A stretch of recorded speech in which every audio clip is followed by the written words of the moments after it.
আসসালামু আলাইকুম। কেমন আছেন সবাই? আশা করি সবাই ভালো আছেন। আজ আমি আপনাদের জন্য যে ভিডিওটা নিয়ে আসলাম সেটা হচ্ছে কি করে হোটেলের বাবুর্চির মতো গরু মাংস রান্না করবেন। ভিডিওটা ভালো লেগে থাকে অবশ্যই চ্যানেলটা সাবস্ক্রাইব করবেন, ফ্রেন্ড আর ফ্যামিলির মাঝে শেয়ার করবেন। তো চলুন, মাংস নিয়ে নিয়েছি আমি 2 কেজি ছোট ছোট টুকরা করে। আদা রসুনের পেস্ট নিয়েছি প্রায় 10টা চামচ। আর পেঁয়াজ নিয়েছি 2 কাপ, টমেটো কুচি একটা, মরিচ 4-5টা, তারপর এলাচ নিয়েছি প্রায় 10-12টা, লং এরকম নিয়েছি 10-12টা, 2টা বড় দারচিনি ভেঙে নিয়েছি, তেজপাতা 4টা, আর হাতে বানানো মশলা 1 চা চামচ। তারপর সরিষা পেস্ট নিয়েছি 2 চা চামচ, বাদামের পেস্ট নিয়েছি 1 চা চামচ, আর পোস্তর পেস্ট নিয়েছি 1/2 চা চামচ। হলুদের গুঁড়ো নিয়েছি 2 চা চামচ, মরিচের গুঁড়ো 2 চা চামচ, ধনিয়া গুঁড়ো 2 চা চামচ, জিরে গুঁড়ো 2 চা চামচ, লবণ 2 চা চামচ। যদি আপনারা ঝাল বেশি খান একটু ঝাল বেশি দিতে পারেন। আর দই নিয়েছি 1 কাপের মতো। আর সবচেয়ে যেটা হোটেলের যে সিক্রেটটা সেটা হচ্ছে পেঁপে কুচি। আমি পেঁপে কুচি নিয়েছি প্রায় 1/2 কাপের মতো। এটা আপনার মাংসটা সেদ্ধ করবে খুব তাড়াতাড়ি। তো চলুন আমার রান্নার প্রসেসটা দেখিয়ে দিই।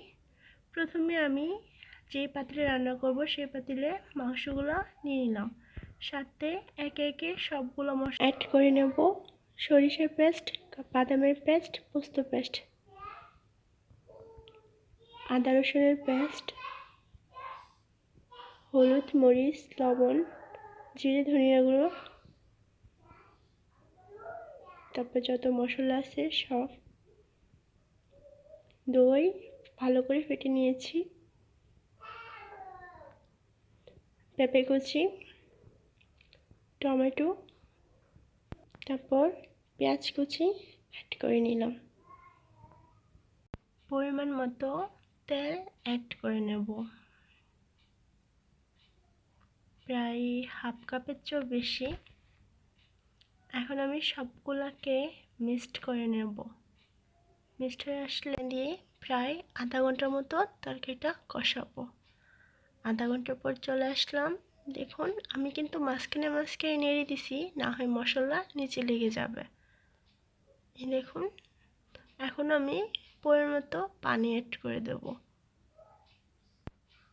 তারপর আমি যে গরম মশলাটা নিয়েছিলাম 1 চা চামচ, সেটা আমি এখন দিয়ে দিব, কারণ এটা যদি আমি ফার্স্ট টাইম দিয়ে দিতাম তাহলে ফ্লেভারটা নষ্ট হয়ে যেত। আমি লাস্টের দিকে দিব, তাহলে ফ্লেভার থাকবে। সাথে কাঁচামরিচগুলো অ্যাড করে দিলাম।